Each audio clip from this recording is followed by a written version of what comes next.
मुझे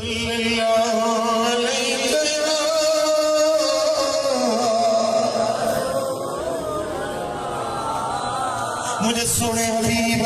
मदीने वाले साईं फरमायो त दुनिया में इंसान दी यारी हमेशा साउंदी आ बशयूं मोटी वींदियूं हिकड़ी शे करती हलदी हबीब दी हदीस गुज़ो साईं फरमाया था त पहिरी यारी दुनिया में इंसान जा मिट माइट यार दोस्त अजीज करीब या पहिरी संगत हुंदी आ मिल्कियत धन दौलत ज़मीन दुकान मकान प्रॉपर्टी या पहिरी संगता ॿी संगता अप्पो अमड़ पुट न्याणियूं बच्चा यार दोस्त या ॿी संगता आहे अमलनि जी साईं फरमाइनि था मयत अञा साहु निकिरंदो पहिरी संगत मिल्कियत माल वारी साहु निकितो मिल्कियत जा मालिक ॿिया वारिस ॿिया तुंहिंजे दौलत जा खातेदार ॿिया साहु निकितो पहिरी संगत टुटी ॿी संगत अज़ीज़नि जी मिटनि माइटनि जी इहा मूंसां एतिरी वफ़ादारी कंदा के घर में रोई पिटे मोकिलाईंदा के कांधी थी जनाज़े ते गॾिजी हलंदा के कब्र ते गॾिजी हलंदा कब्र में लंघींदा मिटीअ जा मण मथां सकींदा ग़रीब छाए निहारे न ॾिसंदा त अंदर तोसां छा वियो ये कब्र ते वफ़ादारी कंदा कब्र खां हड़ई अज़ीज़ हड़ई यार मोटी ईंदा पर कब्र में हलंदे ते आख़िरी संगत अमलनि जी तोसां गॾु हूंदी जे अमल सुठा थई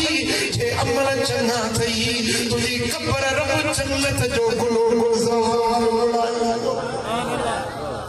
पर जे ख़ुदा न ख़ास्ता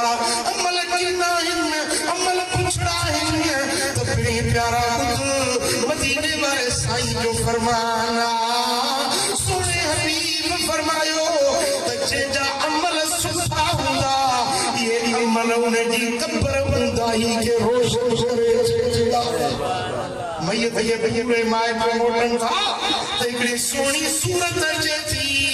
उन जे अचण सां कब्र जी ऊंदाही ख़तम थी वेंदी कब्र रोशन थी वेंदी उहा सुहिणी सूरत साम्हूं ईंदी मयत चवंदो बाबा केरु आहे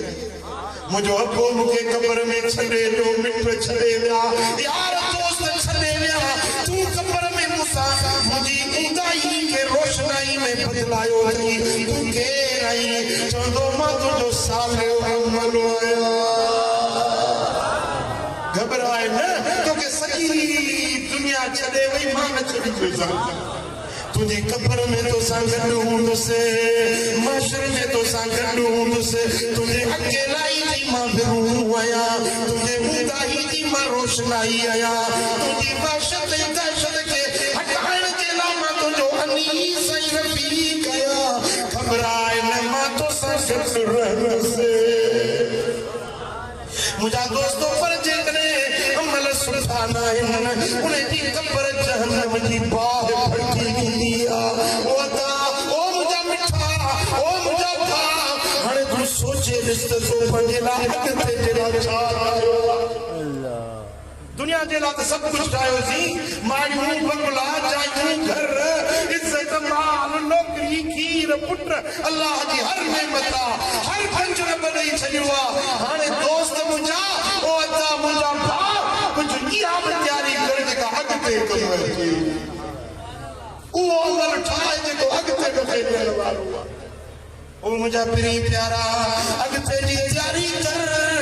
पंज वक़्त नमाज़ पढ़ अल्लाह जो क़ुरान पढ़ रब जो ज़िक्र कर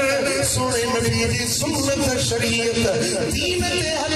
मदीने वाले साईं सां दिल लाए हुजूर जे दर जी ग़ुलामी कर खुदा जाने तुंहिंजी दुनिया में आबाद आख़िरत में आबाद